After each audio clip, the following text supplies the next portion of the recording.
Hi friends, ఎలా ఉన్నారు? మన ఇండియాలో 'బిగ్ బాస్' అనే షో ఎందుకు ఇంత పాపులర్ అయిందో తెలుసా? దానికి ఒక స్ట్రాటజీ యూజ్ చేస్తారనమాట. మన టైం అంతా తీసుకొని. ఆ స్ట్రాటజీ ఏంటో చెప్తాను. వీడియోలో ఎక్కడా స్కిప్ చేయకుండా ఎండ్ వరకు చూడండి. మన ఇండియన్ కల్చర్ ప్రకారం మన ఇండియాకి ఒక స్ట్రాటజీస్ వచ్చిందనమాట.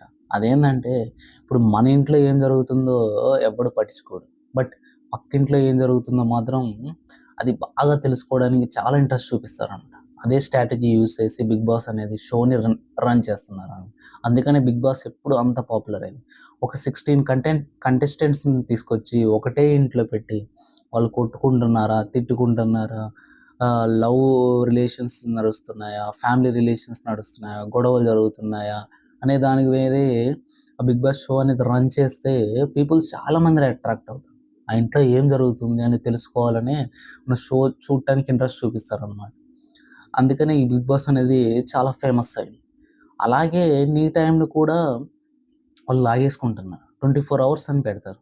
అందుకనే ఆ 24 అవర్స్ కూడా నీ టైం లాగేసుకొని, నీ టైంని వేస్ట్ చేసేటట్టు, దానివల్ల ఏ ఉపయోగం లేనట్టు అలా 'బిగ్ బాస్' షో అనేది జరుగుతుందనమాట. 'బిగ్ బాస్' షో అనేది చూడటం తప్పులేదు. ఎంతమంది కంటెస్టెంట్స్ ఉన్నారు, ఎవరు విన్ అయ్యారో చూస్తే చాలు. మరీ ఎగబడి చూడాల్సిన అవసరం ఏమి లేదు. నీ టైమంతా దానికే కేటాయించి నీ ఫ్యూచర్‌ని ఖరాబ్ చేసుకోకు. బస్ డోంట్ వేస్ట్ యువర్ టైమ్.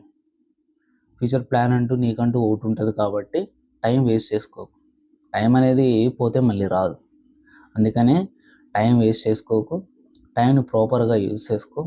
ఇలాంటి వాటికి అస్సలు యూజ్ చేయకు. నా సజెషన్ వచ్చేసి మన కంటెంట్ నచ్చితే పేజ్‌ని ఫాలో కొట్టడం అస్సలు మర్చిపోమాకు. థాంక్ యూ సో మచ్ అందరికి.